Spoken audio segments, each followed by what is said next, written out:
Non, mais moi je voulais faire une émission culturelle au départ. Il fallait pas nous inviter. Après Guillaume Meurice est arrivé et puis paf, voilà. Je vous donne un exemple là. Écoutez, moi je suis retourné au salon de l'agriculture aujourd'hui, je vous l'avoue, pour un petit plaisir personnel. Je voulais voir Macron au milieu des vaches. Voilà. Il y a des choses que je voulais voir avant de mourir. Michel Alliot-Marie qui danse la Zumba, Juliette Arnaud à jeun, François Fillon en tôle. Voilà, j'espère vivre vieux évidemment. Et Macron qui fait trempette dans le purin avec des godasses qui coûtent le prix d'une moissonneuse-batteuse. C'était ce matin. C'était ce matin. Alors je vais pas vous surprendre en vous disant qu'il était pas super à l'aise, Manu. Il faut dire que d'habitude, pour lui, une limousine, c'est pas une vache, c'est une bagnole de luxe. Mais bon, il était là quand même avec un troupeau de journalistes et quelques soutiens. Faut quand même préciser qu'il est arrivé avec 1 heure de retard, donc certains s'impatientaient. Mais je sais pas ce qu'il fait, mais on va vite le savoir parce qu'il va pas tarder quand même. Parce que de nous faire patienter comme ça, quand même, c'est pas normal. Ouais, on vous sent fâché un peu. Je suis un peu aigri, oui. À ce point-là ? Vous imaginez tous les verres de vin blanc que je me loupe par là? Eh, j'imagine bien. Surtout qu'il était 10h du matin, quoi. C'est le meilleur moment pour le vin blanc. C'est pas la petite Arnaud qui a me dit le contraire. Pichoun, regarde là. Alors, revenons à ce monsieur. Alors, ce Macron, est-ce qu'il l'aime bien? Ouais, je l'aime, oui, je l'aime bien, oui. Pourquoi alors? Qu'est-ce qui vous plaît chez lui? Mais il est comme... non, moi... Dans son programme. Il en a fait un. Voilà. Je l'attends. Mais en attendant, il vous plaît quand même. Oui. Et voilà, c'est ça la force de Macron. C'est vraiment le principe, vous savez, du yaourt au bifidus actif. Tout le monde se dit, waouh, il y a plein de bifidus actifs, c'est trop cool. Personne se dit, mais qu'est-ce que c'est ce putain de bifidus actif? Est-ce qu'on en manquait? Est-ce qu'on crevait de manque de bifidus actifs avant, quoi? Faut reconnaître que les mecs qui bossent avec lui sont des cadors du marketing. C'est des mecs qui sont capables de faire gagner Carla Bruni à The Voice, de faire embaucher Michel Fourniret dans une crèche. Enfin, c'est vraiment les meilleurs. Et les effets sur les soutiens sont immédiats. Oui.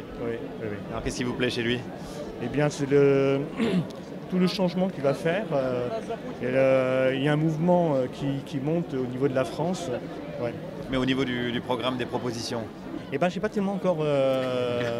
Non, j'ai pas encore tellement vu ce qu'il veut faire, mais bon, on ne connaît pas tout, mais je pense que bon, il y a pas mal de propositions. Bon. Oui, on va s'arrêter là parce que c'est déjà pas mal. Il y en a il y a plein de propositions. Ouh là là, comment on va faire pour s'y retrouver parmi toutes les propositions? Alors bon, de toute façon, on a vu, on a compris que cette campagne ne se fera pas sur le fond, vu comment on le touche depuis quelques temps. Alors parlons de la forme, toujours avec ses soutiens. Est-ce que Macron au milieu des vaches, c'est pas rendez-vous en terre inconnue? Il était vers les chèvres, mais bon. Ah, il était vers les chèvres, oui. Mais bon. Vers les chèvres, il est plus crédible que vers les vaches. Non, on peut pas dire ça. Mais bon, pour l'instant, on verra ce qu'il va proposer. Et puis. Il a travaillé au gouvernement, donc il a l'habitude d'être avec des chèvres. Il n'est pas resté longtemps. Je sais pas, je ne vais pas me prononcer là-dessus. Ouais, attention. Moi, je pense qu'il a l'habitude des animaux quand même, Manu.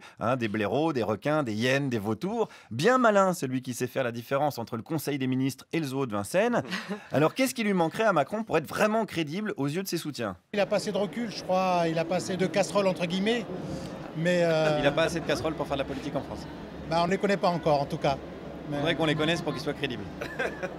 Voilà, faudrait qu'on connaisse les casseroles de Manu. Alors, il y en a qui arrivent, on sent déjà les petites entourloupes au niveau de l'ISF, de sa maison au Touquet. On sent que c'est pas loin. L'argent n'a pas d'odeur, sauf quand il est détourné quand même. Ça pue un petit peu en ce moment. Alors, en même temps, Macron, il a fait la meilleure école de la délinquance, qui n'est pas la rue, qui est l'ENA. Et ça rassure ce monsieur. Il a fait l'ENA, c'est bien déjà, moi je trouve. C'est déjà bien.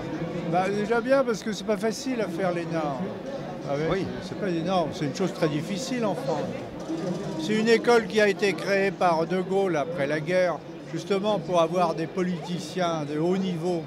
Et là, on a des politiciens de haut niveau. Bien sûr. Ah bah merde, j'aimerais bien savoir ce que c'est, un candidat de bas niveau. On a une campagne présidentielle qui ressemble à la trilogie du parrain, et pourtant, on aurait du bol, selon ce monsieur.